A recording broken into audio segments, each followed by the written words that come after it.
All right, welcome to the official start of the Keys to Stop Feeling Anxious and Nervous Around People. This is David Hamilton, Social Confidence Coach with Social Expression, and I want to officially welcome you to the webinar. Really glad that you're here today, that you're taking the time out to really do everything you can to get beyond your shyness, your social anxiety, and things that are holding you back from creating the life you want, making friends, social connections, feeling more confident at work and dating, basically anywhere. So congratulations for showing up. So why should you be here, and what are we talking about today? Well, the first thing I want to talk about, and this is the first time I've ever explained it this way, and I really hope it's useful for you, is the 4 social anxiety stages. And I have some character definitions to help you really see where you're at in these stages, and it's really a spectrum. We're going to talk about, of course, the 3 reasons why anxiety and nervousness keep going on. Why is this so perpetual? How does this really work? And what to do about each of these reasons that I'm going to explain to you today. We're going to talk about why it is so hard to push through your anxiety or to force yourself to go out and be social, and some simple suggestions on how to fix that or go towards the fix, right? This is a process. Everybody's at different parts of the social anxiety stages or spectrum. And we're going to also talk about a hidden gremlin that I call the IDW syndrome, and how that keeps you from having the social life you want and really the life that you want. Of course, there's going to be a live Q&A with me via the question submission box, and I will get to absolutely as many of those as I can to really answer your questions to the best of my ability to help you here. That's what the live Q&A is for, that portion of the webinar. And I also will be talking about if you want or need more help and support on your journey to social confidence, to self-confidence. I'll be sharing about a powerful and supportive way that you can do that during the webinar. Okay? So, and also make sure you stay until the end, because I have a special master key to true social and self-confidence that I promised you in the kind of bullet points, for this webinar. And it's a hint. Here's a hint.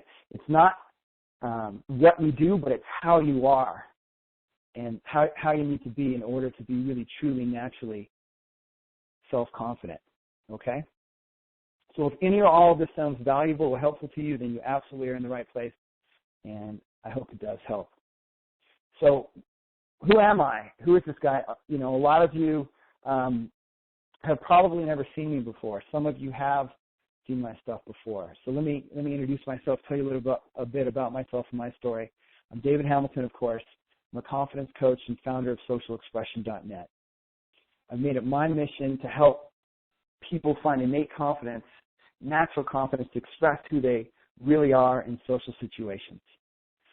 That's why my site is called Social Expression. It was really important for me to learn how to be me, to express who I was, who I am, in context, in social situations, and connecting with people, okay? I'm friends and co-experts with people like Sean Cooper, who many of you know and have probably found this webinar through, Edward Ezeneo, Dr. Todd Schneider, Steve Light, Morton Hockey, and even some other people. So all great people, and they all have dealt with their own form of shyness or lack of confidence or social anxiety in their own way. And I'm really happy to know them and really glad that they were able to help talk about this webinar to help you guys.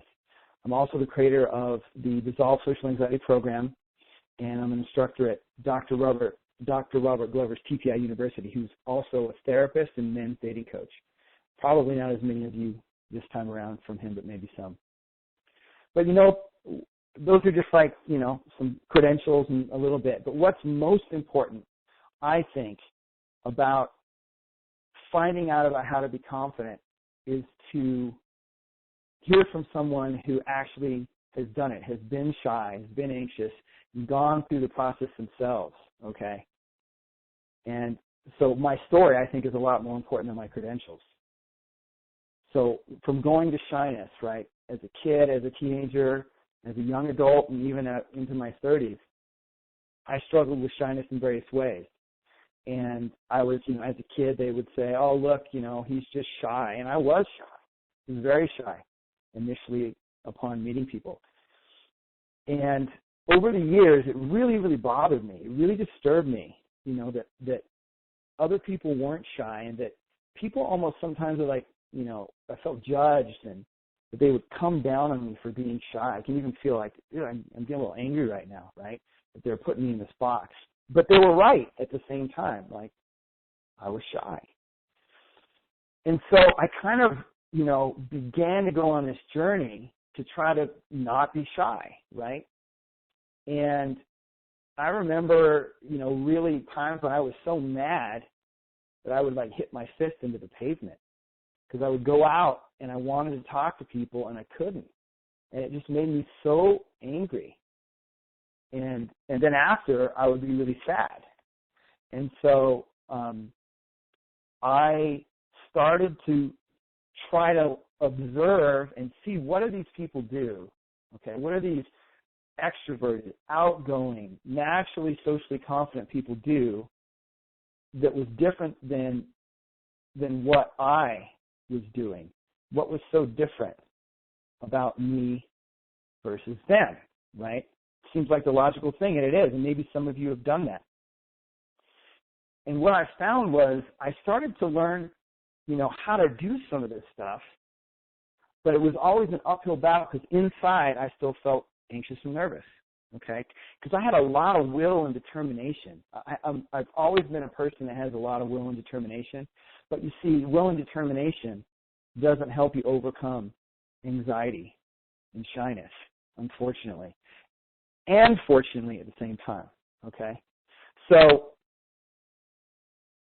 I've spent time, observing, practicing, but what really, really, when a lot of things shifted for me, is when I read a description of something called social anxiety.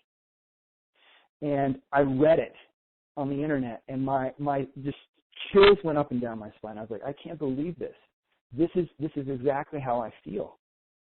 And so shyness, social anxiety, we mix them together, but social anxiety is really that ongoing, more constant state of anxiety, or of not only being, but even thinking about being in social situations, right, which keeps you from going into them more often.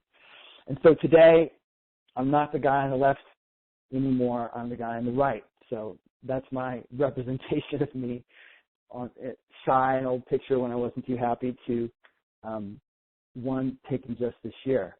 So show you a few pictures so you know that I don't just, talk a bunch of BS. We got some house party pictures with me and friends and roommates in the upper left couple, me with a couple nice, lovely ladies on a rooftop bar on the right there. Then down the lower left, a recent friend's birthday, and then a couple more businessy ones. One after a meeting. I was the president of an entrepreneurs club. There was about 27 people, but there was just 3 of us thereafter. And then one at a big networking event where those are all the hosts. And there's probably about 150, 200 people at the event all around us that you can't see. So it's just a very different life than before, and I'm grateful that I did the work and have gone deeper and deeper levels to really unlock my natural confidence, which is also different than forced confidence or fake confidence, and we'll talk more about that later. So my invitation to you is keep calm, sit back and relax as much as you can to take in this information, let it sink in as we dive into the meat of this webinar, okay? So let's go. Here we are talking about the 4 stages of social anxiety. So the first stage is one of complete isolation, okay? And this is, I'm calling this characterization, right? I promised it, Locked in Lisa. This is someone who literally cannot leave their house, okay? This is a tough one. Now, this is more on the rare side of things. This is more rare, that someone actually cannot leave their house pretty much ever. They might need a loved one or someone close to them, mother, father, brother, sister, maybe a really good friend, help them do things out in the world. And I've received emails from people like this. And if that's you, I empathize with you. I know it's a tough situation, okay? Now,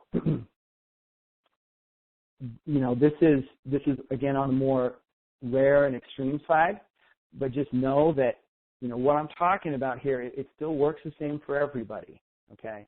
Even if you're struggling in a lot of fear and can't really leave your house right now, the way the mind works, it really works the same for everybody. Now, there are different levels and different stages of progression, absolutely true.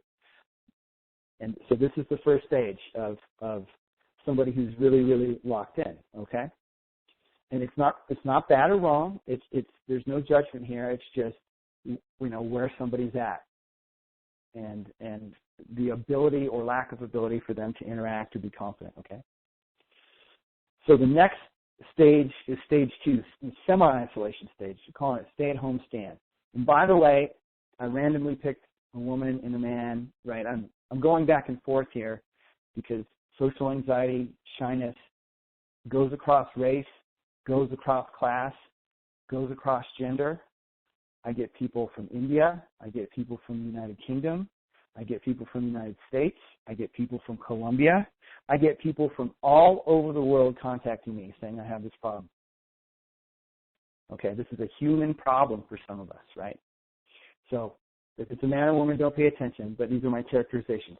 So semi-isolation is somebody who can go out because they need to go out. But when it comes to if they want to go out, even if there's a little bit of want, the anxiety is too much, so they really, really don't.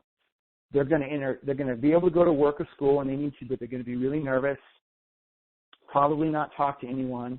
They might have a few friends. They're going to play a lot, probably watch movies, play a lot of games, stay in.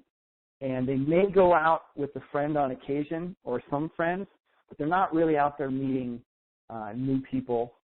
And they don't know how. It's like, I don't know how, but really they don't know how. They're just so anxious and nervous that why would you want to, right? When you feel that way, it makes it difficult. Okay, so stage 2. All right, stage 3 is nervously forced. And the characterization here is nervous Nina. The nervous Nina is somebody who can definitely go, can go out when she needs to, regardless of her anxiety, and will go out, can go out sometimes when she wants to, okay? But it's still quite the struggle and will sometimes go out, sometimes not, and be pretty shy out in a way that people may notice. Some people may notice this shyness. Some people may notice that that's just the way she is once you get to know her, right? But it's still pretty uncomfortable. But she will go out because she knows that, or feels that it's the right thing to do, that, I've got to try, and so I'm going to do the best I can, okay?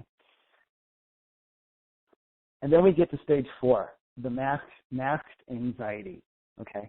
And this is, so I was a stage 2 or 3er, and I got up to stage 4, and then when I really broke through, stage 4 and beyond, which is more into natural confidence. So Fred the Faker, now who's Fred the Faker? Well, Fred the Faker has learned social behaviors, and he can fake them, and people, actually most people can't tell, but he feels anxious and nervous on the inside a lot, and it's really uncomfortable. And this is where I got to when I said, man, I got this social anxiety thing going on. People are like, no, you don't. But that's what I felt, and because I really, really learned how to hide it, because I really, really studied the behaviors and conversation and all this stuff, right?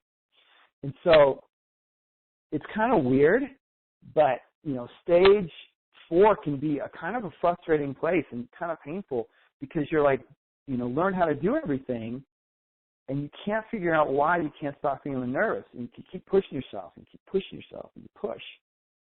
And it's really frustrating, right? And so is stage 1, don't get me wrong, and all these stages are frustrating. But, and again, it's not right or wrong if you're at one stage or another, and really it's a sliding spectrum. But I just want you to take a look at where you are in these stages. Just take an honest look. Okay, no judgment here.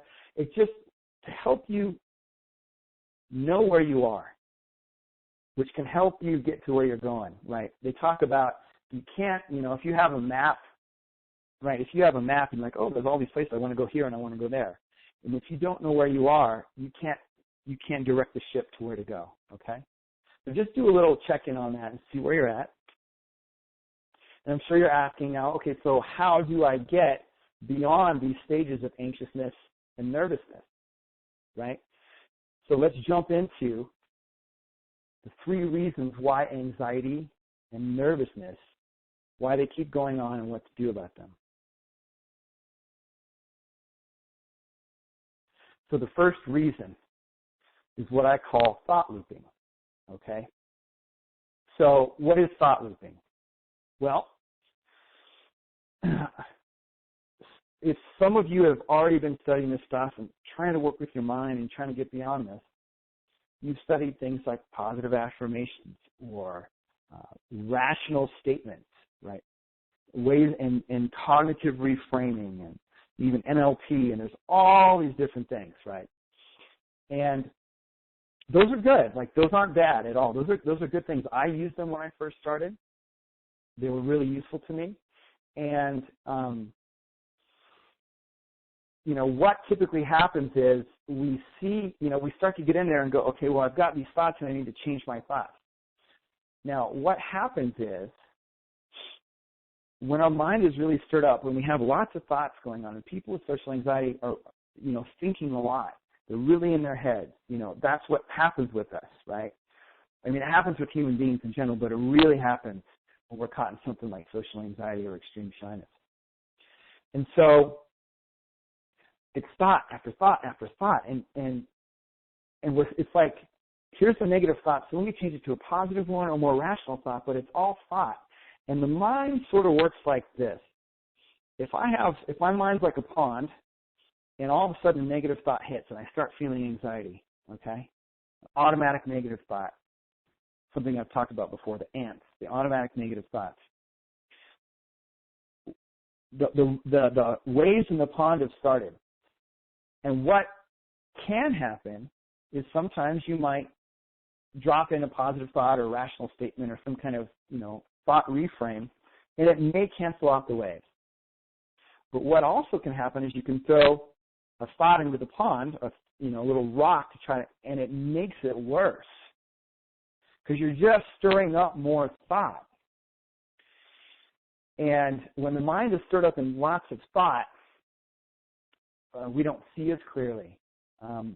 We feel all, emotions are, especially negative emotions, are like they kind of like get stuck in our system. And that's why, positive affirmations can work really well for some people, and for other people, they just don't work at all because there's also part of you that's like, well, I don't believe this. And it's your mind is just like stirring and stirring and stirring, okay? So we kind of don't want to do that, right? We don't want to loop thought. We don't want to keep going around in thought. So here's something I got. I want to do some examples for each of these points to make it clear. Here's an email I got recently from somebody, and we're calling this Tom's Thought Loops. Okay, this changed the name to protect the innocent. And so here's what he said. He said, David, I want to ask you what to do when you begin to succeed, and your automatic thoughts attack with doubts, and they produce anxious feelings. So this is good. Tom's getting some success. He's getting out there and being able to be social some, okay? So what he says is it feels as if in the future, if I go back to that particular action, X, it will be difficult or more complicated to do it because it seems that the first time was just luck. Also, if I were to make a mistake that would make me lose progress already achieved in the past. So let's break this down a little bit, what I see going on here. So the first part's good. He knows where he's at, right? That's a pretty truthful statement, it seems like to me. Now we get into the second part. It feels as if in the future, so he's gone into the future, and anxiety lives in the future, by the way. And that's a thought right there, okay? So it feels isn't a feeling, it's a thought, which some of you would know from something like, Albert Ellis, REBT, or Rational Emotive Behavioral Therapy, things like this. It doesn't really matter, but it's a thought. And so it will be difficult or complicated. So right there, his reality is getting created. He's just looping thought here. And to do it because it seems was the first time was just luck. Okay, none of this is true. All of this is his thought, and he just doesn't see it, right or wrong. He's not not, he's not wrong or anything like that. It's just what's happening with Tom in the thought loop. And now he's going to, and if I were to make a mistake, and see the if statements, these if statements is we're going into the future with an if. Well, what if? Well, what if? If statements generate anxiety. They're risk aversion, right? So he's being risk averse here as well in the end. If I were to make a mistake that would make me lose progress already achieved in the past, okay? So he's felt he's made progress, and he's worried about losing the progress. But you know, the only way you can lose progress is by going back to the thoughts. And so what he's done here is he's coming from a place of stirred up thought. And it makes sense. I totally get it. I've been there so many times, and so is every single person on this call, and so is every single human being on this planet, even the ones without social anxiety. But in particular, social anxiety, it's all this worrying about the future. What if I mess it up? All of these are just thought loops, okay? So what do we do about this? What are some things, some things to do, and here's some suggestions. So literally, and this may seem so stupid simple to be true, but it's what I found in doing this work since 2011, starting social expression. Turn away from the thoughts or any related thoughts. So, and notice that I'm not talking about negative thoughts only. Okay, this is what's different than things like cognitive behavioral therapy, is that when your mind is stirred up like this, any thoughts that we throw in can just keep it going. Now, the positive thoughts could help. The reframes could help. I'm not going to discount that. But at some point, they usually don't work, and you've probably noticed that, right, if you've done this kind of stuff. So to see that all of these thoughts are they're just like chunks of thought and loops of thought going on. All this stuff that he wrote in the last two paragraphs, okay? And so another thing we could do is we need to look at what's true versus what's made up in thought or belief, okay? So we got to look to the truth. And the truth is that all these things he was saying in a second are totally assessment. They're totally his thoughts. And for him to see it from the inside out is what we, want Tom to see, and I want you to see as well, okay? So, of course, you can try to change the thought using all these techniques, that we've been talking about that you've probably come across. Some of you may not have. Some of you might be really, really new.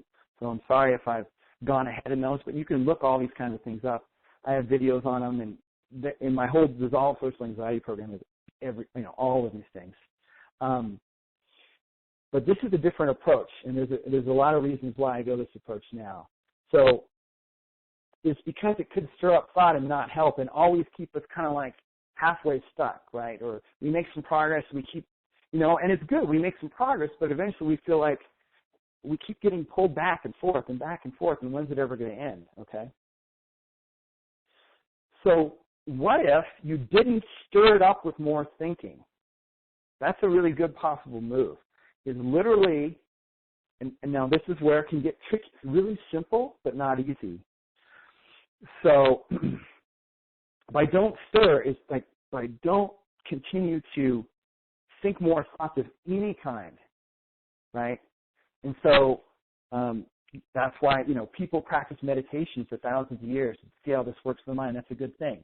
But you also can practice a lot of meditation and still struggle with this if you don't understand what I'm explaining here and how this works, which is the truth that these thoughts aren't real. They seem real and they feel so real, but they're not fundamentally real, okay?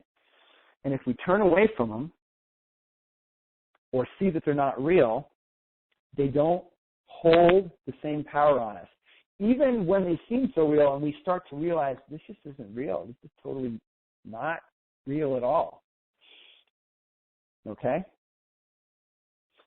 So that's some ways to look at this thought looping and what to do to get out of it. But really,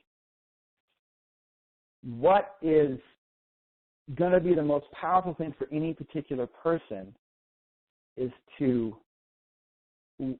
find the ways that work best for them to calm down their mind. So if I tell you, okay, we've got to use rational statements. Well, I'm kind of cutting you off because what if that doesn't work? Okay, you got to use cognitive reframes. Well, what if that doesn't work for you? Okay, use meditation. Okay, you've got to use your own wisdom as you play around with this stuff. You know, and I absolutely suggest if it occurs to you, if it feels useful to use the techniques, try them.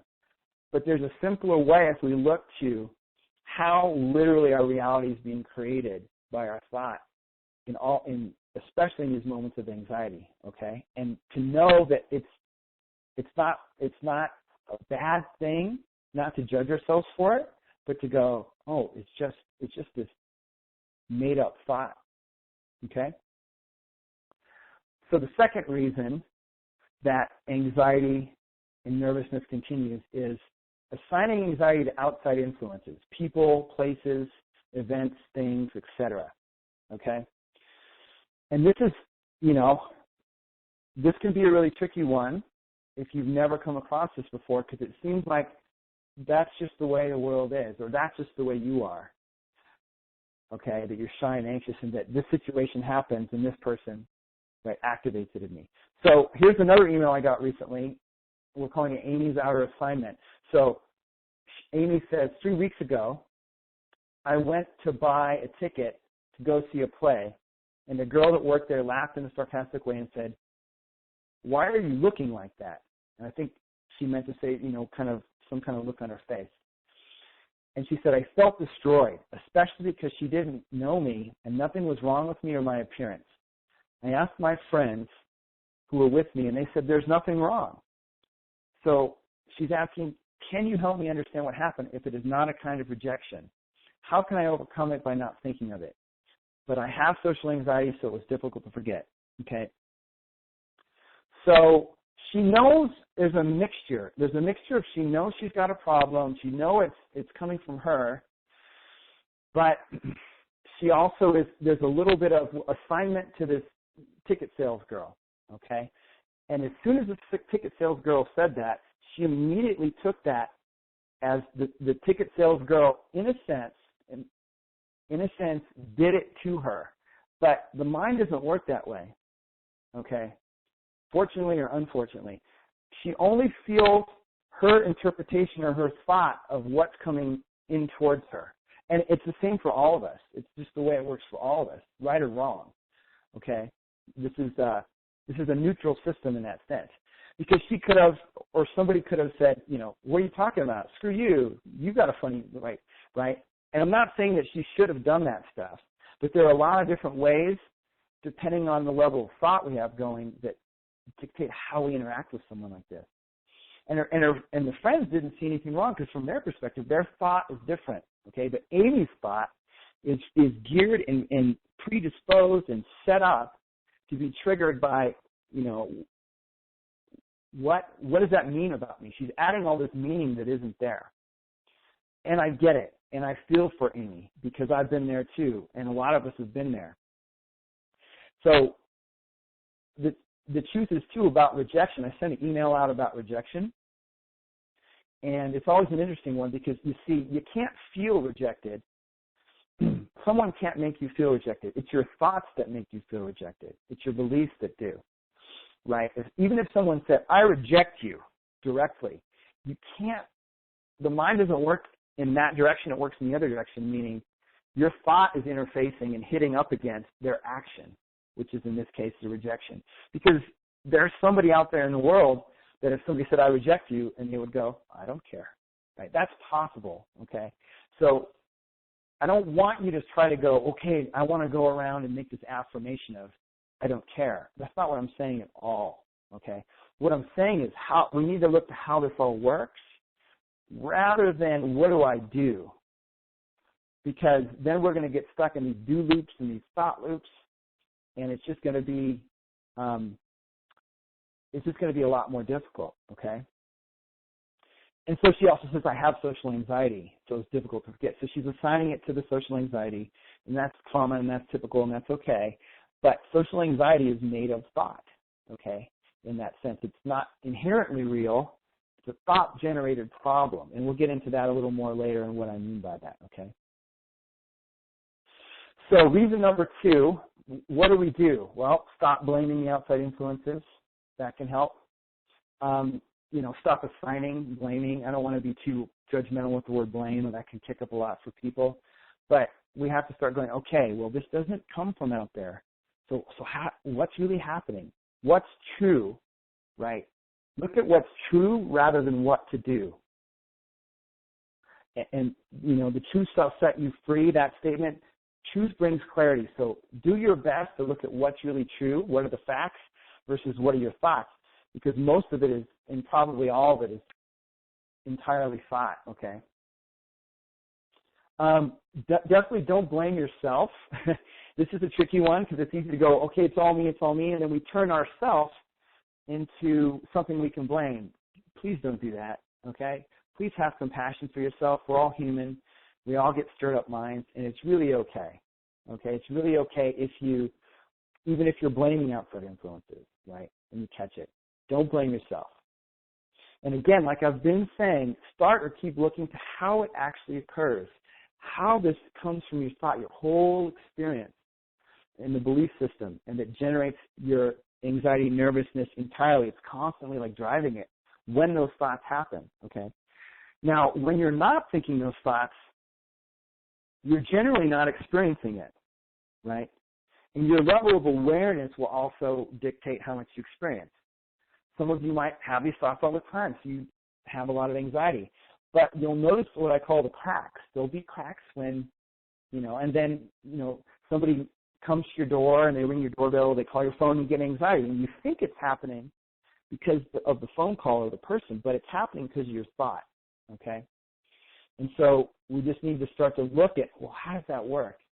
Kind of like, a curious child or a curious scientist, as I've said in other webinars before, okay?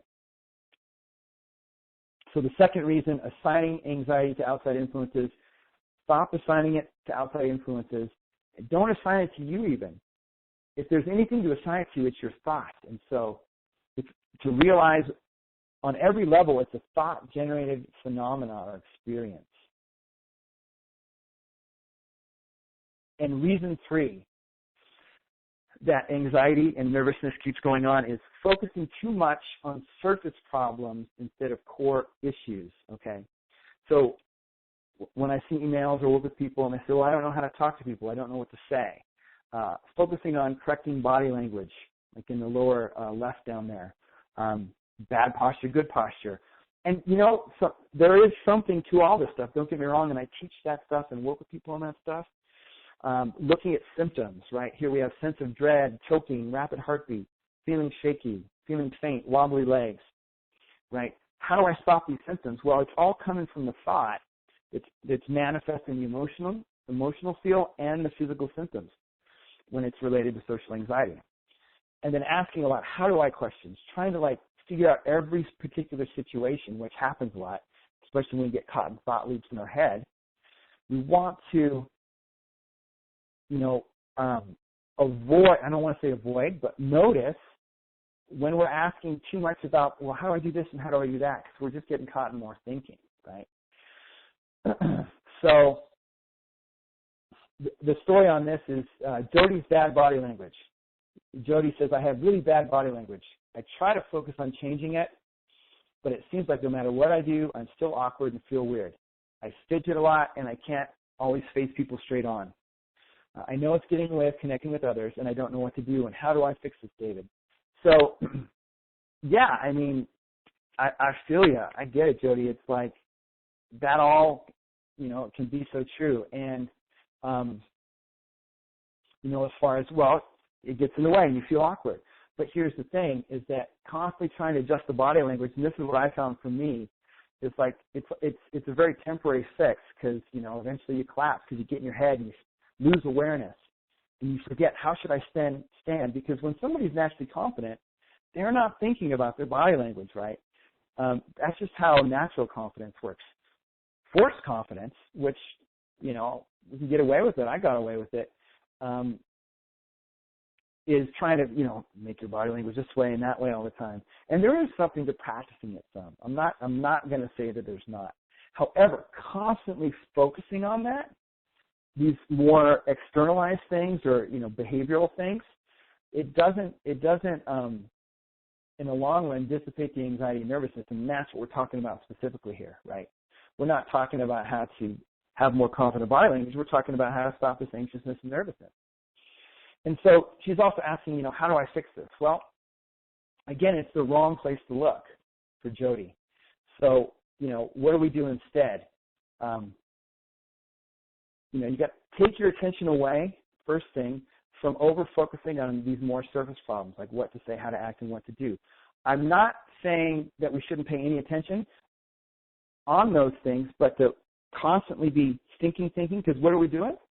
Thought loop, thought loop, thought loop, thought loop, thought loop, over and over and over again. And we know where that gets us. That gets us into an anxiety, okay? The second thing is look at the kinds of questions you're asking and the statements you're making. Is this a valid question or another negative thought disguised the wrong question? So how do I fix my body language, right? How do I correct this thing? It's sort of, again, it's going to the surface, and it's a question that actually doesn't serve you, and it's just stirring up more thought, okay? And the third suggestion is to look more at how the anxiety is being generated at the core of your mind, not what to do. So you're seeing some repetition here, and there's a reason I'm doing that. I'm intentionally doing that. We want to keep looking at how it works more than what do I do, okay? How does this all work from inside your own experience? So reason 3, focusing too much on surface problems instead of core issues. And I use the term issues lightly, but really the core problem is that this is a thought-generated thing. So I promised to talk to you about the IDW syndrome in creating the life you want. And what is this? Well, IDW stands for I don't want, okay? So if you ask yourself, what do you want out of life? And, you know, how do you want to be, you know, what kind of friends do you want to have, and how do you want to make connections with people? Like, how do you want it to look? Do you find yourself focusing on what you want purely, more of what you don't want, maybe purely what you don't want, or a mixture of both? So I want to tell you a coaching story about my very first social anxiety client named Sarah. Well, not a real name, but, you know, changed it. But, you know, within our first session, I said, well, what do you want? You know, what do you want out of this coaching? What do you want out of your life? And she goes, well, let me think. Okay. Well, I don't want to go to class and freeze up when I ask a question of the teacher. I don't want to be overly shy when I see that guy at the football game. She was a college student at the time. And she continued to talk about what she didn't want. And then I asked her again, I stopped her and I said, hey, Sarah, do you realize that you just told me everything you didn't want and I asked you what you want? And she was like, wow, no, I didn't notice that. And I said, okay, well, let's try again. And I want you to, you know, focus on what you want. And she goes, well, I definitely want to be more calm and, you know, be relaxed because I don't want to feel nervous when I, you know, just go to the grocery store. And I don't want, and she went on again into I don't want, and she didn't even realize it. It just was so automatic. And I had to stop her again and say, did you realize that was good? You said one thing, but then after that, you went into what you don't want. And it actually took a few rounds before her eyes got, we did this on Skype, big as saucers because she didn't realize how much she focused on the negative. And really, you know, when we talk about what you want and don't want, it actually goes beyond positive and negative in a certain way. But for all intents and purposes, we can say, you know, focusing on the negative. So you, again, want to be aware of how much do you go into I don't want, because especially when we mix I don't want with what I want, it tends to nullify the effect of the power that we have to be able to create what we want in our lives, okay, and create more friends or more confidence at work or in dating or whatever areas of life that you struggle more with social anxiety and shyness with. The mind just doesn't work well with don't want, right? It's like don't think about pink elephants and don't think about pink elephants. Well, your mind has to reference. It just automatically does that. Okay? So just pay attention to that. That's another variation of with your thoughts that can be a determiner of, wow, I'm looping a lot here, and I'm looping in the wrong direction even. Okay? And so I also wanted to talk about why is it so hard to force yourself, or I'm saying, if you're asking a question, why is it so hard to force myself past shyness and nervousness? Why is it a constant struggle to go out and meet people? Well, think about it this way. I'm splitting it up into your mind, we're going to call the mind and you. And when we try to fight our mind, right, we're really trying to fight our thoughts, which aren't real inherently. They just come and go. The mind spits out thought. It just does that, whether we like it or not. If any of us on this call, and I've asked this when I've done things like this before, I ask everybody in the room, I say, raise your hand if you knew the exact thoughts you would be thinking 10 minutes ago. How about 5 minutes ago? How about 2 minutes? Nobody knows exactly what you're thinking. Now, you might have a lot of social anxiety. So you're like, well, I'm going to be thinking about social anxiety. But I'm talking about the exact thoughts, okay? So it just will think and spit out thoughts, okay? Now, in my little nifty slide here, I've thrown in these ghosts because I like to equate thoughts as ghosts in the sense that I'm sorry if you believe ghosts are real. I'm using ghosts as not real in this example. And so what we have to start to realize is that you're not your thoughts, you're not these ghost thoughts, you're not your mind, okay? You're not your thoughts, you are not your mind, and you are really the one who's in control of your mind.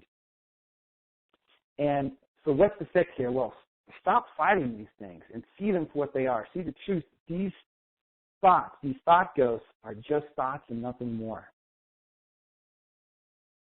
And so here's the thing, is we can't only look at how this works with social anxiety. It's still too specific. We've got to go deeper. We've got to go, how is it that this happens everywhere in my life? Of course, along with social anxiety and shyness, but that these thoughts are literally creating our experience constantly. Okay? So I want to recap so far what we've talked about. We've talked about the 4 stages of social anxiety. We've talked about the 3 reasons anxiety and nervousness keep going on and what to do about them. And the 3 reasons that we've been talking about are thought looping was the first one, and how we can just loop thoughts, and if we turn away from thoughts more, and if we look to the truth that thoughts aren't real, that this can start to show us how this really works. Assigning anxiety, reason number 2, to outside influences, people, places, events, and things. To realize that we can't actually feel what the person's doing to us or whatever. We're feeling our thinking about it in that moment. Okay, that's what we're experiencing when we think that it's being done to us. Okay, I'm not saying it's the only thing we feel. We have all these sensations in our bodies, but fundamentally, when we think that so-and-so was mean to me, we're feeling our thought experience because somebody else could have a different experience. Okay, I really want you to see that. And definitely don't blame yourself. We don't want to do that as well. And keep looking at how this actually works. These thoughts create our experience. And then the third reason was focusing too much on surface problems instead of core issues, right? And looking towards how this mind and thought thing works, okay, constantly and everywhere. Now, again, this isn't an intellectual thing, okay? This isn't a thing where we need to look deeper at the nature of how thought is constantly generating our experience and generates our experience of feeling and generates our experience of social anxiety, okay? And then we also talked about the hidden gremlin that I call the I don't want syndrome and what to watch out for. Just a little kind of tip to watch out. Just notice if your mind's going to that I don't want just turn away from those I don't want. You can take a look at, here's what I want, but you don't necessarily have to, because again, we could go back to reason one and turn it into more thought looping, right? And then last, why is it so hard to force yourself beyond anxiety and go out to meet people? And the real reason for that, let me recap that, is that we're fighting like a ghost or an illusion. I think illusion might even be a better. So, it's hard to fight an illusion. It's like there's a mirage out there and you're punching at it, you can never hit it, and it won't go away, right? If there's like a hologram in front of you and you're trying to like smash it, you can't smash a hologram. Or you can't smash a hologram that you see in front of you, but you can go to the source of what makes the hologram, right? And in order to do that, the source of the hologram is knowing how the mind works, that we're constantly looking towards the fact that we live as human beings in the thought-generated experience constantly. Okay? So we're going strong here. It's been a lot of stuff coming out. We have live Q&A coming up and the master key to self-confidence in social situations when you stay till the end. But first, I want to talk about the way, if you want more support or something deeper, how you can be helped. And the reason I'm doing this here is because I realize when I do these webinars, if I don't talk about this here, then people can't ask me in the Q&A about it. And a lot of times people have a lot of questions after. So I want to talk about the one-of-a-kind group training program, Social Success Secrets. Okay, and I call it one-of-a-kind because I'm the only one out there who run it in this format, okay, with the information that I teach and in this format. So, of course, if you have all these thoughts like, I don't know what to say to people, or I'm too weird and nervous if people talk to me, people are judging me, I can just feel it, how are they confident I'm not, all these kinds of thoughts. Anything about being anxious and nervous, right? Have to leave gatherings or parties because you feel too shy, awkward, and anxious. If you have problems knowing what to say or doing social situations of any kind, work, public, around new people, dating, whatever, you don't feel as expressive as you could be in social situations, you still feel timid and shy, maybe you've learned to fake it, and there's too much self-doubt and fear going on, then I want you to genuinely know there's a way out, there's a way through, and get beyond all the negative and insecure thinking, social anxiety and shyness, and into the life you want to create, especially in interacting with people more, okay? And so this program, Social Success Secrets, is for those who are tired of letting their negative thoughts, insecurities get in the way of their self-confidence around people everywhere. And that could be in any area of life, whether it's your career, your job, dating, hanging out. I've worked with people that are married or in relationships, and they want to feel less weird at parties when they go around with their spouse. And so this program is designed for anyone with shyness and social anxiety like that, okay? So when you join the program, when you enroll, you'll learn how anxiety, fear, self-doubt won't control you, don't need to control you anymore, and break down all these beliefs. I'll show you on deeper and deeper levels. I'll guide you through what I'm talking about here over 7 weeks because, to get, some people might see this webinar and like get it really instantly, and that's awesome. That can happen with this. Others, it's going to take longer, and others are going to want more support. You're going to learn how to start conversations anytime, anywhere with anyone, and learn those skills so you don't have to worry about what to do or say. Authentic, natural confidence. Okay, this has been really important to me in my life because, again, and I even saw a question come through already that I'll get to in the Q&A. I don't like feeling like I have to fake confidence, and man, I so get that. That is really frustrating too. When you've worked through this and it's like, oh man, I still feel shy and nervous like most of the time, and I have to push it. So we talk a lot about natural confidence, and it's weaved throughout the whole course, okay? Learning to sharpen social rapport and communication skills. I've spent a lot of time on that, so I'm a resource for you there as well. How to become more charismatic, assertive, and leader-like wherever you go, without being domineering or aggressive. And if you want to be a leader and, do your own social circles and stuff, we can talk about that too. So I just want you to hear from what some people that have worked with me in the past have said. So this is Chris C. from New York, and this is what Chris says. He said, David's program has helped me keep in mind and be aware of how I'm feeling, thinking, and my behavior patterns that prevent me from being socially confident. I really got great results from the constant reinforcement, doing the powerful growth assignments, and through David's guidance and coaching. I changed in so many different ways through the program, and I got so much more out of it than I ever thought I would. This program has been truly amazing. David has been a great coach and guide through the process of finding more self-confidence at work, in dating, and all throughout my day-to-day life. Okay, and so I'm saying that because I'm not saying it so that I look good. I'm saying that this is the results that are possible, okay? And results do vary. I'm not going to be, dishonest about that, but I want you to see what's possible, okay? So we'll work together to help you work through your shyness, your anxiety, to achieve the greater confidence, poise, and success when you join the program. So let's talk about what does it actually look like to be in the program. How does it work? What are the kind of the features and the structure? Well, like I said, there's 7 weeks of interactive group calls led by me by topic. And that includes live Q&A and coaching with me.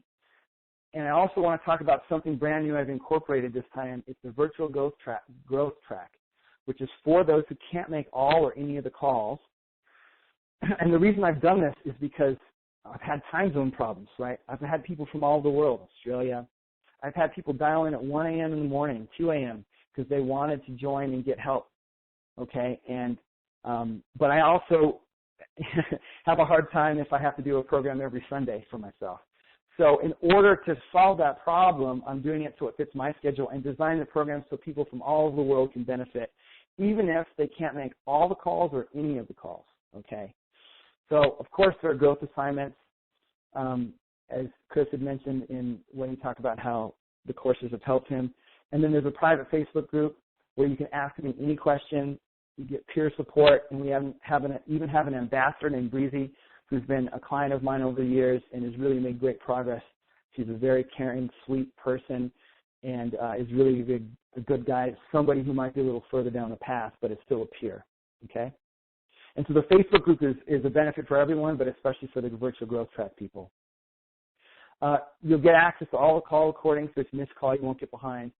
And then there's this cool thing called Social Progress Partners, which, is sort of like an accountability buddy, but it's basically somebody that you pair yourself up with that you can talk to as often or as little as you like. Some people may want to talk twice a week, once a week, every other week, in between the calls and get support. And it's an optional part of the program, but it's highly recommended. It's really cool because a lot of people remain friends even after the program, and it's a great way to meet people literally from all over the world if you're interested in that as well. There's all kinds of stuff I'm going to throw in. I'll talk about that a little more. Additional bonus audio tools and exercises, things like that.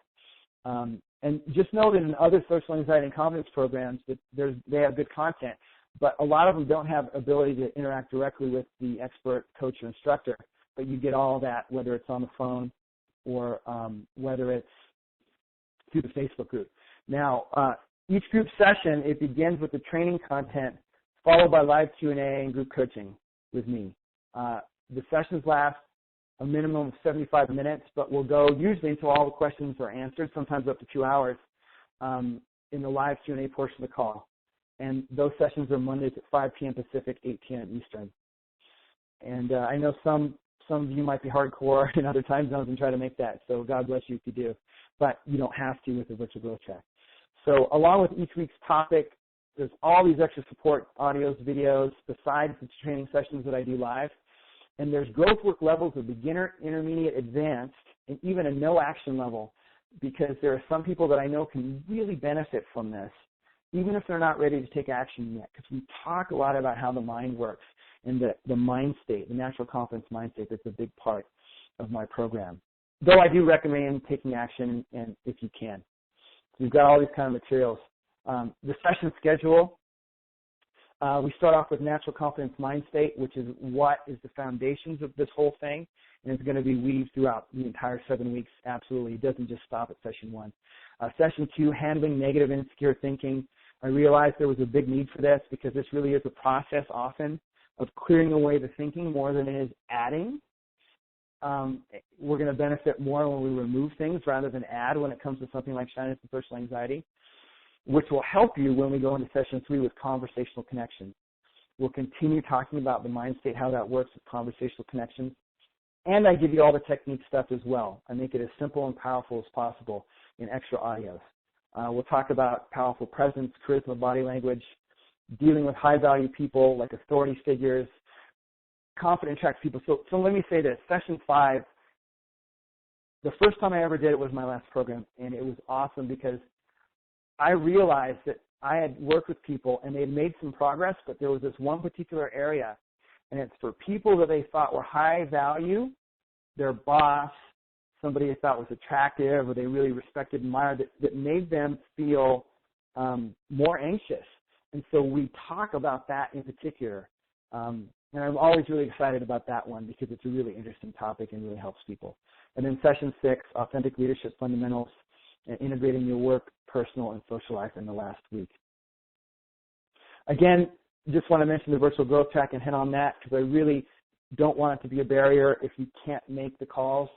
And even if you are in the time zone but you have something at that time, that you can do the virtual growth track.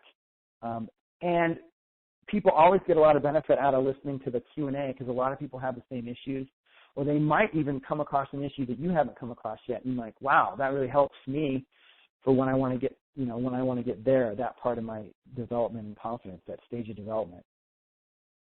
And then, of course, I'll answer all those, all your questions in the Facebook group. One more person who took the program I want to talk about, who's Elizabeth C. in Massachusetts. She said, through working with David in his program, I can say that without a doubt, I have become much more confident. The truth is, I did not expect to gain confidence. When I began the program, I kind of thought I might learn to look more confident or appear more confident. However, to my surprise, I can honestly say I feel I am more confident, and that's a beautiful thing. Because true confidence isn't looking or appearing more confident. It's actually feeling more confident, okay?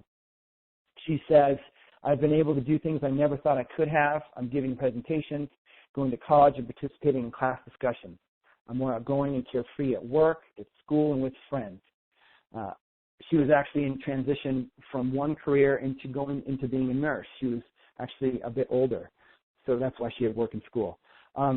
She said she's able to start conversations almost everywhere I am and have made many new friends, acquaintances, and amazingly, I am much freer of anxiety and social interactions. Okay, and then she said some nice things about me. We don't need to go into that. I want you to also know there are bonus modules that you get on top of all this stuff. And bonus module 1 is how to cultivate the desire to be social even if you're shy and anxious. I'll talk about my experience and how to keep some kind of passion in there because I think it really helps to keep on this path of learning to become more confident. Bonus module 2, handling ego, fear, and self-doubt. Not often talked about much in structure of ego and how it might get in the way of overcoming anxiety and shyness. So we talk about all that stuff. Bonus module 3, dealing with setbacks, highs, lows, and plateaus. A setback is when you make progress and you feel you kind of snap back. So there's some really great content in there to help you see that in new ways. And then bonus module 4, acceptance and compassion for social success. Acceptance and compassion have been really powerful for me. And look, the natural confidence mindset also underlies all this stuff. So I'm just giving you as much as possible so you can be supported with different approaches. But fundamentally, the program is about natural confidence mind state and how that works because it has done so much for me in my life. And when I've used it with my clients, it's opened up whole new doors of being more expressive about who you are, being more relaxed, and being more confident from the inside out, okay? So what does it cost? What's the investment? $1,200 in value. I'm sure it's actually more. That's the number that I had from the last program. But, it's just $187 for 7 weeks. Tons of value, or 2 payments in $97 if you want to sign up. Here's another. I want you to get a sense of what has been possible for people that I've worked with, and this is, I think, my 10th program. This is about you, not me. This is about helping you, and if you want this kind of help. So having been shy for most of my life, this is Angie L. in Toronto. She said she has spent most of it avoiding talking to people unless necessary. She dreaded making small talk with anyone, and they switched to her voice. when I had it. So she said, I dreaded making small talk with anyone when I had to. It was very short, awkward, and uncomfortable. Working with David through the Social Success Group program has shown me that making conversations with people is not only possible, but it can be enjoyable. This is because he addresses a core issue of social anxiety, the mindset I had about situations, myself, and others. With his encouragement, I learned how to choose and continue to choose to take action despite my fear and discomfort. The results were surprising. Now I can actually look forward to keeping in touch with friends and family, inviting people to go places, and even sometimes talking with complete strangers on the subway. She was grateful to have met me. Angie is awesome, and we still keep in touch as well.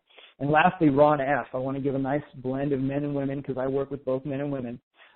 David's approach focuses on foundational root in the mind of shyness and social anxiety. And a fair bit of the course is spent on working and eliminating this root cause and reshaping the foundation into something with which to be built on. I found this course to be useful, providing me with the tools to overcome my social anxiety. David is an excellent facilitator, providing lots of individual attention during the calls, and it is clear his passion about this topic and caring about his students, genuinely wanting to succeed. Ron F. So at this point, there's some of you who are going to want in. There are others who don't want in, and that's totally cool. It's not for everyone, and there's some people on the fence probably. And you are probably feeling a mixture of fear, doubt, and excitement, and that's totally normal whenever, there might be a new change we want to make or it feels like we're taking a risk. So I want to acknowledge that, and that's okay to feel that. And there is a 60-day money-back guarantee that is unconditional for the program for whatever reason. There's a limited enrollment period. The program starts this Monday. The official program starts this Monday for everyone, and enrollment ends on Tuesday. And so in appreciation for showing up this webinar, I'm going to give you a special bonus. If you sign up within the next 3 hours by midnight Eastern Time, you'll get access to the entire 9-session September 2014 Social Success Secrets training call audio. So they'll give you a head start and extra reinforcement. The more angles that you hear this stuff talked about, the better, is my opinion. And you also get advanced social mindsets training audio. And so after you purchase tonight or within the next 3 hours, once that comes in, me or my assistant will make sure that we get you set up with that, okay? So if you're interested, if you know you want in or you're interested in signing up, you go to getsocialsuccess.net for those of you on the phone. If you're watching the webinar, there's a button that says Get Social Success over on the left. It'll take you to the sign-up page, and you can enroll in that, okay? I wanted to cover all that and make sure I went through all that. And, again, for you guys on the phone, getsocialsuccess.net, and there'll be some follow-up emails as well, so don't worry about that. So let's get into the Q&A section now. So I know some questions have been coming in, and I want to answer as many of them as possible. So let me take a look here at what we've got. First question that I want to address here is by Kishore. He's in Mumbai, India. So he says, how to overcome self-consciousness, how to overcome feeling lonely and left out in social situations, how to overcome the unknown fear in public speaking. Quite a lot there. Got some big goals. So, it really is, I like that you said self-consciousness because, we talked about a lot of this here in the webinar, but one thing is that when we think about ourselves a lot, or we think about people thinking of us, we need to direct our attention outward into the world and being present. And if we're constantly looping in thoughts and see all these how-to questions, again, Kishore probably doesn't know it. If you're listening, my friend, you may not know that you're doing this, but all these questions are sort of in the opposite direction of where we want to go. We want to see how self-consciousness is something that's made of thought that's kind of turning inward on ourselves. And when we look away from those thoughts and drop those thoughts and see that those are making us feel self-conscious, it starts to resolve naturally on its own. How to overcome feeling lonely and left out in social situations? Well, if we, it's coming from our beliefs, it's coming from our thoughts. So if we're feeling lonely and left out, it's 100% coming from our thoughts. And I know it's a tough thing, and it's a painful thing, and I've experienced a lot of it. And we have to start looking at the truth of what's going on. And so, again, not to blame yourself. That's where that acceptance and compassion piece is super important for you. But we have to realize this is what's happening. How to overcome the unknown fear in public speaking. Well, I think you mean, public speaking is a little different than social anxiety. It's actually the number one fear in the world over death, believe it or not, for people everywhere. I actually don't have a fear of public speaking. I'm a little bit of a freak like that. I actually really enjoy it. Even though I had a lot of social anxiety, that was the one thing that was different about me.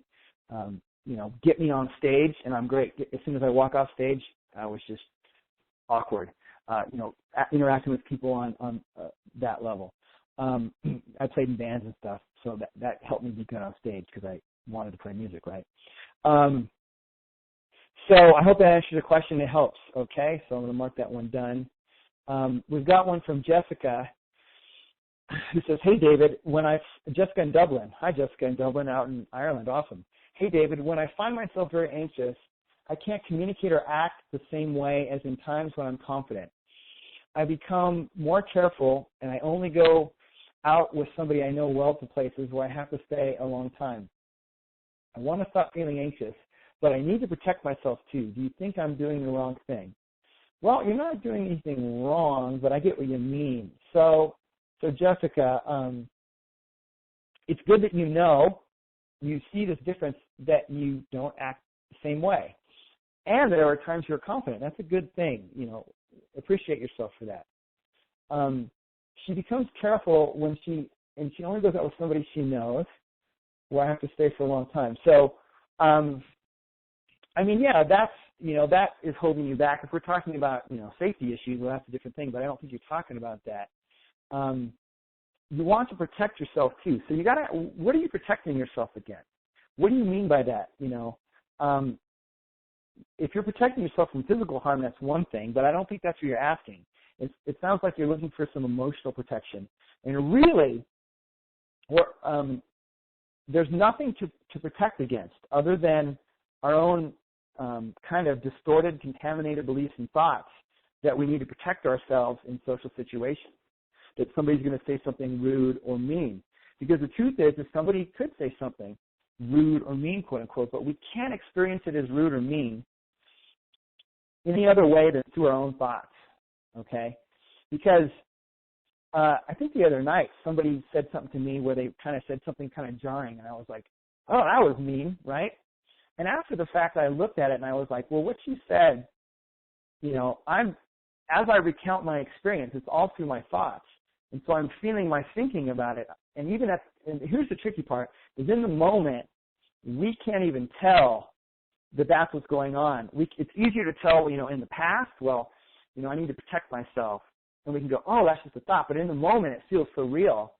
But the fact is her comment that she made to me, which is kind of like, why would you do that? I was like, about something kind of innocuous. I was like, whoa. But, that comment's about her, not me. And so anytime that I feel upset by something somebody says, it's happening through my thinking. It applies to me too, okay?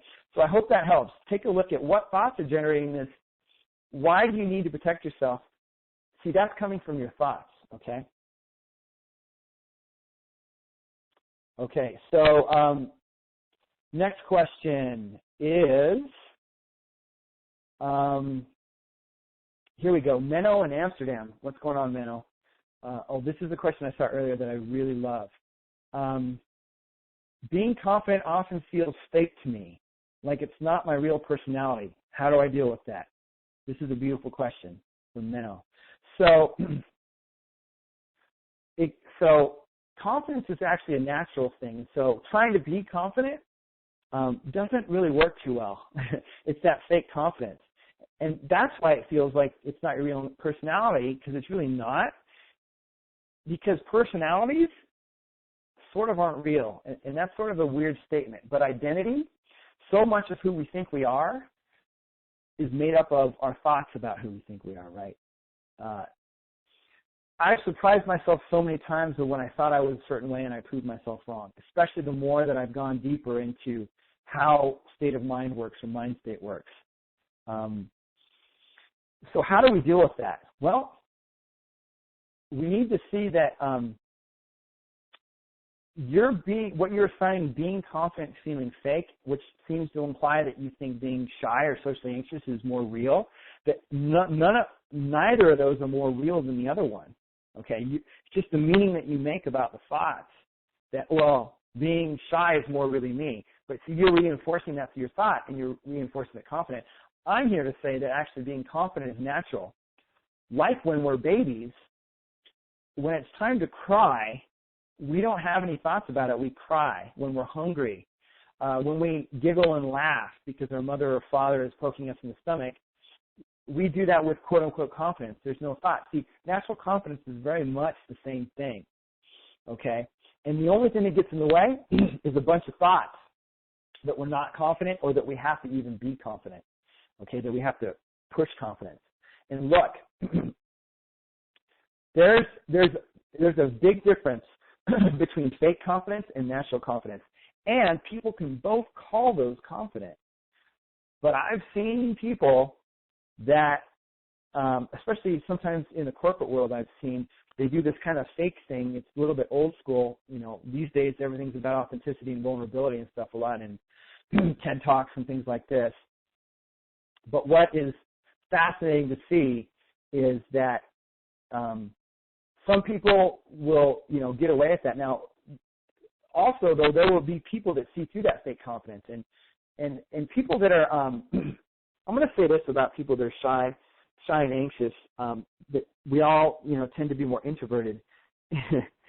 A great thing about introverts, I'm an introvert too, despite, my ability to talk and speak like this, is that we don't like BS.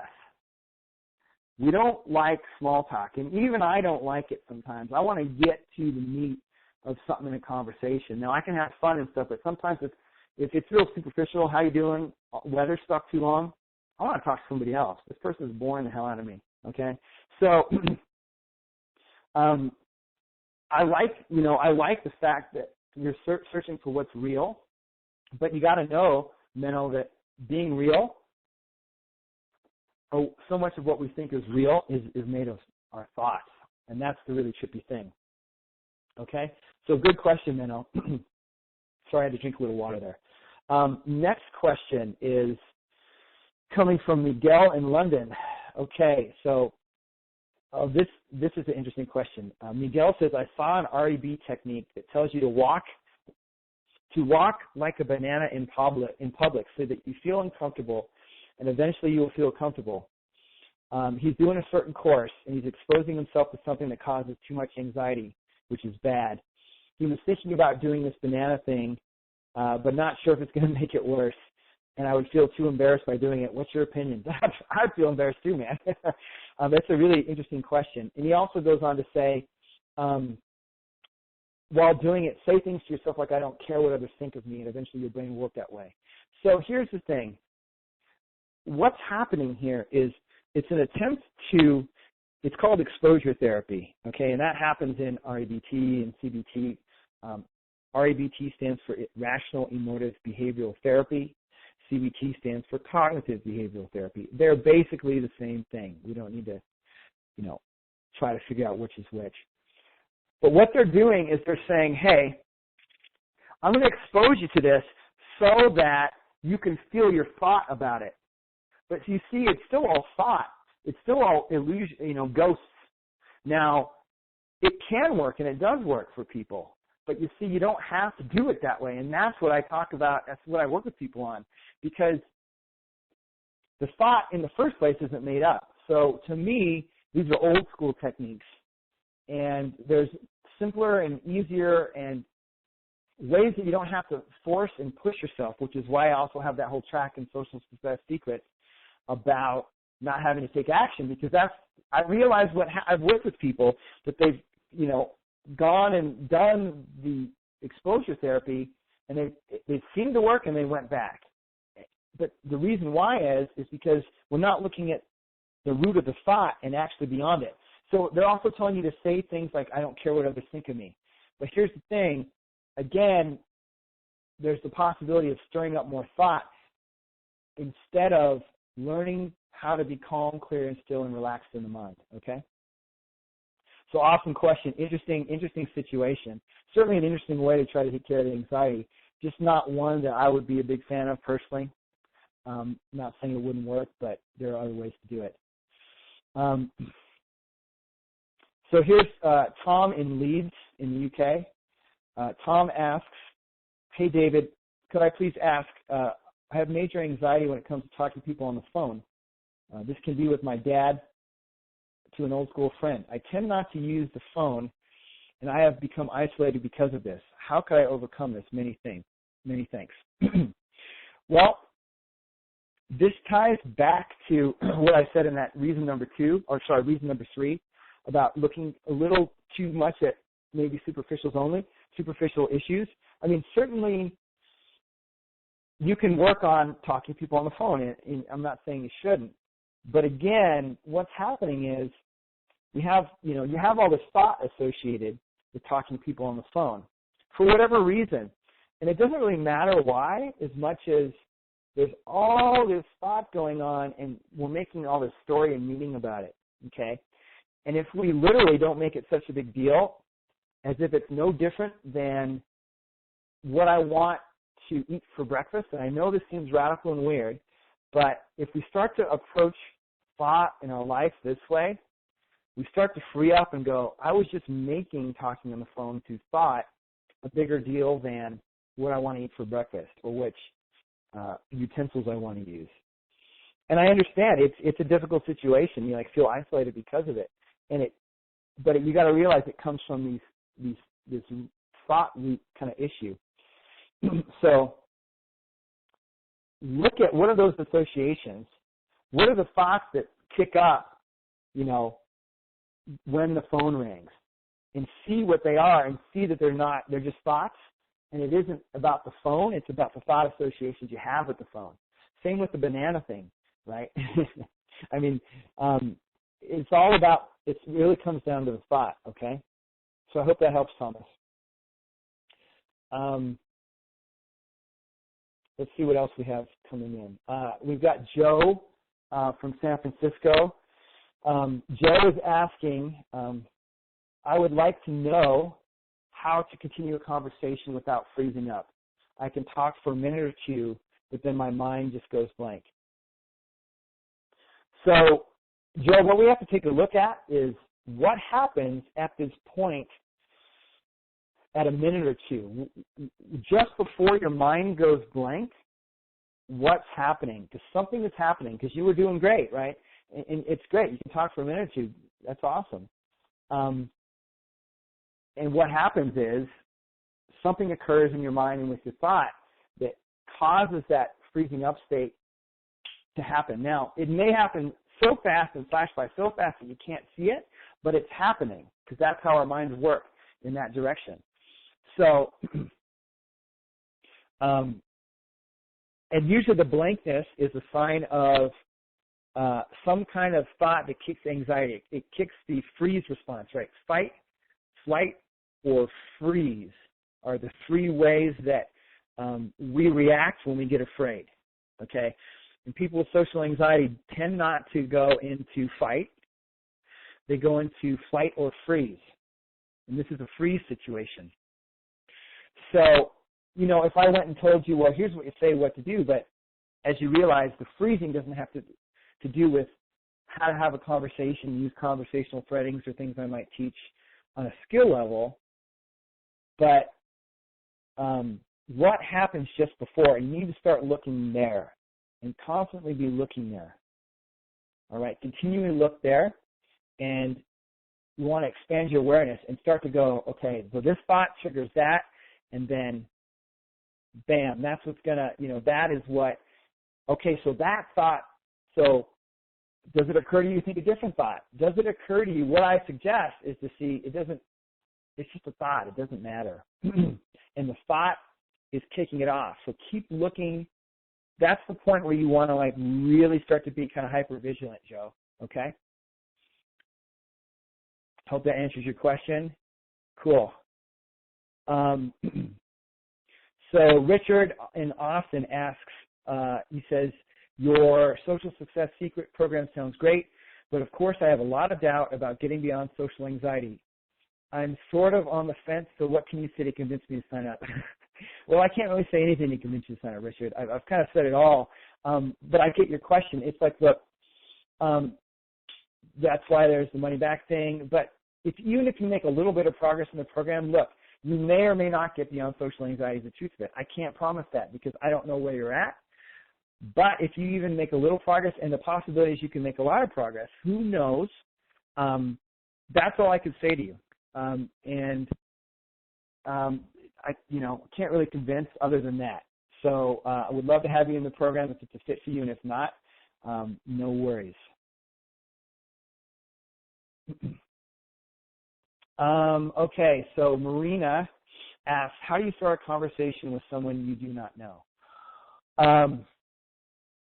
So if we're talking about just starting a conversation with someone you do not know, without being concerned, okay, if we're not in a lot of anxiety, and it's just how do you do it, there's a lot of different ways, but the main way that I suggest is what I call going situational. And going situational means there are tons of things in the environment around us all the time in order to start a conversation. Now, when we're caught in anxiety, our awareness shuts down. If we're in our room at home and we're feeling at a 7 out of 10 in our comfortability, if we struggle with a social anxiety kind of mindset and we get out in public, we go down to a 2 or a 3. And so it's like, what do I say? What do I do? All that thinking kicks up. When there's lots of things, if you're at a coffee shop and someone's reading a book and you say, hey, how's that book? That looks interesting. If they're working on their computer, if you want to be, and say, wow, you look like you're working intensely. What are you working on? I need a break. I want to talk to you. There's so many different ways, and I definitely, talk about threading and how to do all that stuff in my programs, but and it's something as simple as, the default direct opener starter is, hey, how's your day going? Like, that is all legitimate. There's nothing fancy about this at all. So I hope that answers your question, Rena. Great question. Got a few more. Have some repeats here I want to get to. Make sure to submit your question. We're going a little bit over. I hope that's okay, but I just want to get to these questions. So Jessica in Dublin again asks, David, I usually don't have a problem with not knowing what to say in conversation, except when they ask me one question. So I'm curious, what advice would you give to people whose minds go blank like mine when people ask you, what have you been up to lately? Because my life is not exciting enough. Thank you for your time. Well, the first thing is we actually have to take a look at how much of that is made of thought, that you're making up a story about that. And the second thing is, if your life truly isn't interesting, then you'll have to do more things. But here's one thing I know, is I know people that do a lot more things in life, but they aren't very good storytellers. And then I know people that don't do as much, but they're really good at telling stories. And we can tell a story about anything, right? So listen to this. I can go, last week I went to Thailand. I had a really good time and I came back. Or I could say, I woke up this morning and all of a sudden I heard the cat scratching on the door. And as soon as I opened the door, I went out and I saw my cat, and my cat had a mouse in his mouth, and he dropped it on the floor, and he was purring and he was scratching at my legs, and I was like, oh, this is so gross because I'm getting all this mouse stuff on me now, and and I felt really bad because I wanted, because the cat, my cat Rocky is so loving. He's really, really loving, but I'm so grossed out, I don't know what to do, and so I had to run away from my cat, and it just turned out to be this hilarious thing. So going to Thailand seems like it would be a lot more interesting than telling a cat story. But it's how I told the story that makes it interesting, a lot more than what I do. Now, I'm not saying there's nothing to going out and doing things in life, of course, but it's how we tell the story. And so what I'm guessing is your mind goes blank because you think your life's not interesting, instead of looking to how your life is already interesting, even in the smallest way, and how you can tell and talk about your life in an interesting way. Okay? And that's the basis of storytelling, which is a skill set. Juan in Medellin, Colombia asks, I've just mentioned, oh no, he's asking, the English is a little broken, sorry. He says, I want to ask you to generally recommend me how to meditate to calm the mind, anxiety, and what to do with the problems that arise during meditation. Also, if you can recommend a guided meditation, that would be great. Thanks very much. I'm not big on meditation without understanding how the mind works. So I don't have anything to recommend. There's plenty of mindfulness stuff out there. You can just search mindfulness meditation. I include those in my programs as well, in my older programs at least. You can look all that stuff up for free as well. So look up any kind of mindfulness meditation, or mindfulness-based cognitive therapy has a lot of stuff too, okay? We've got Arif in Edmonton. And, hey, what's going on, Arif? I don't think I've ever spoke to somebody in Edmonton. Cool. He says, hey, David, I seem to have trouble maintaining friendships. I am quite comfortable striking up conversations with work colleagues and strangers, but after initial small talk, I run out of things to say and get anxious about meeting them and keeping up the relationship. As a result, I avoid hanging out with them unless we are doing things like sports or group events. Can you help me understand this? Thanks. By the way, I'll be signing up for your coaching. This presentation was valuable and the real deal. Man, I'm so happy that you're signing up, but even more so that this presentation has been valuable and the real deal. It means a lot to me. I really take it to heart, so thank you for sharing that a lot. So here's the deal. I'm going to point you, my friend, and it's right to the thought. And we're going to talk about this a lot in the course, so congrats for signing up. I'm really glad to be working with you in there. So you run out of things to say and get anxious. So that's good. So let's look at the positive. You're quite comfortable striking up. But after initial small talk, you run out of things to say. So we're going to talk about, I can help you in the program about conversational threading as well. It's an important skill to learn.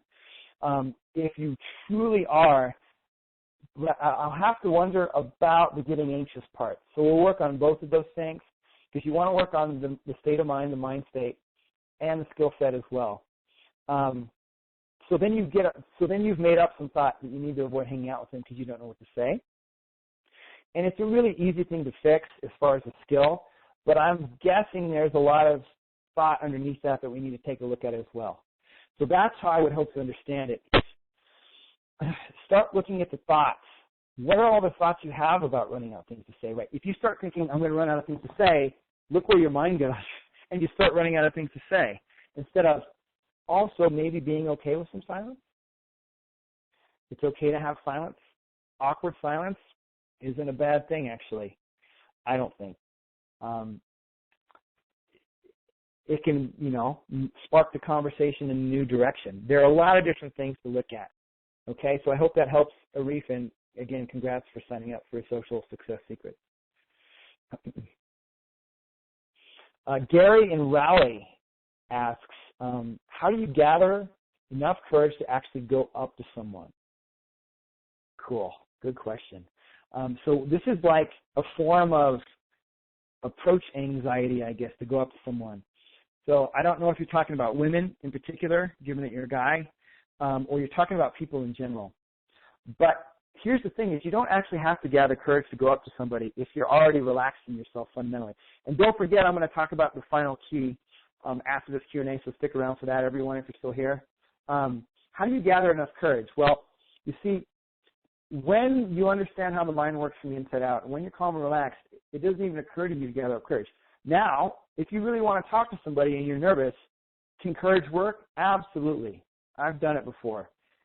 But courage versus fearlessness or lack of fear are two different things. And I encourage people to go down the fearlessness track. And I don't mean fearless like, I'm tough.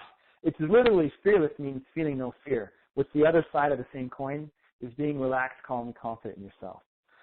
So the fact that you think that you have to gather courage to go up to someone is part of your social anxiety mindset, actually, a bit, Gary. I want you to see that. And it's okay. Nothing wrong with it, but just notice that that thought itself, that you actually have to have courage instead of you could just go up to somebody when you wanted to. And look, even people without social anxiety might sometimes get a little shy, depending, especially if we're talking about a guy going up to a girl. That can be a little bit of a different issue, I think. But in a way, it's basically still a form of shyness and social anxiety. But there are plenty of guys out there without shyness and social anxiety that don't go up and talk to girls, right? Or they don't know how to, or they just get nervous, which can be an extension of social anxiety for sure, but it's possible for somebody not to. So I want you to look at those. Why do you think you have to gather courage? Why would you need courage at all? Right? Maybe you don't need courage. Maybe you just think you need courage. And when you know what to do or say, that can help. But certainly, I'm thinking it's coming from shyness and social anxiety. So getting to the root of that actually helps resolve this whole thing. Okay. Wow, we are at the end here. I've just gone a little bit over, 15 minutes over. So I want to wrap up now. Thanks for all your questions, everybody participating in that. That is awesome. Great questions, and I hope that really helped. I want to talk about, back to the slides here, final key to self-confidence, which I promised you for the end of the webinar here. And it's that truly self-confident people don't have a lot of thoughts going on about how confident they are or not. They just are. This is the natural confidence, right? This isn't faked confidence. And so the key is to be relaxed at your core, okay? To learn how to be relaxed at your core. It's just a way better thing, as we talked about with Gary's example before. It's a way better thing when we're relaxed at our core instead of thinking we need to generate courage, because that gets really tiring. How do I know? Because that's how I did it for so long, and I forced myself, and it was so uncomfortable. And I still made myself do it because I've had a lot of strong will. But our will is never as strong as our mind. And when we know how to go with the mind and actually, dissolve the thoughts, we don't need courage. We just go, I want to talk to that person, right? We focus on what we want, we do it. And if we have a little bit of thought about it, that's okay. But it's sort of like the thoughts don't even matter, even if we have the thoughts. There's a way to relate to your mind in this way that is really transformational. So how do we do this, right? Well, the best way, I am going to say and champion, is to work on quieting your mind. Not trying to change the thoughts, but to learn to have a more still, clear, and calm mind. And this also will have ramifications in your life way beyond social anxiety. There are plenty of people out there in the world with very stirred up minds in other ways that are not doing well, that are not having a good experience in mental health. So this is why I'm so adamant about it, because of also what it's done for me beyond social anxiety in dealing with anxieties about money or anxieties about health or anxieties about anything, right? Anxiety has been too long my companion in life, whether it was social anxiety or generalized anxiety. And so what I am talking about with this natural confidence mind state is a capacity that each and every one of you guys have. It's not unique to me. It's that all human beings have. Notice I said capacity, because right now you may not feel like you have it, and I get it. I still get it. But we all have the capacity and potential to realize this. And that's what's so amazing about this, okay? So remember, in this final key to self-confidence, that a clear, calm mind, which leads to core relaxation, always wins over any tip, trick, technique, or method that we try to apply in the moment to overcome something or to be a certain way. Always trumps it.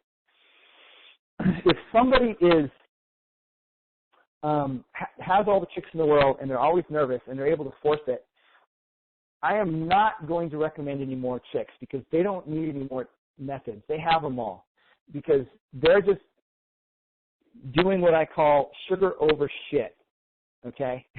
Which means they're trying to fix the problem with sugar, and at the core, it's a bunch of crap that they're experiencing because their mind is all stirred up, okay? And I've seen this in many different ways, and I've experienced it in many different ways. So clarity always trumps how to do this thing, the how to, because we also have a natural intelligence and wisdom within our mind that will serve us. Not to say it's not useful to learn some of these things, absolutely, but we don't need the conversational techniques. How do I stand? How do I, nearly as much as we think we do when we come from a clear, calm state of mind. So natural confidence comes from being relaxed and present and from clarity of mind, instead of more and more thinking about how to go towards, even how do I get clarity of mind? Instead of more thinking, go towards clarity of mind, and which naturally leads to more relaxation of body and soul, and all this stuff starts to dissolve a lot more naturally. And I'm here to help you do that. So thank you so much for coming. Thank you, gracias, danke, obrigado, surikaya, kopun krap. I know some of these languages, but others I don't.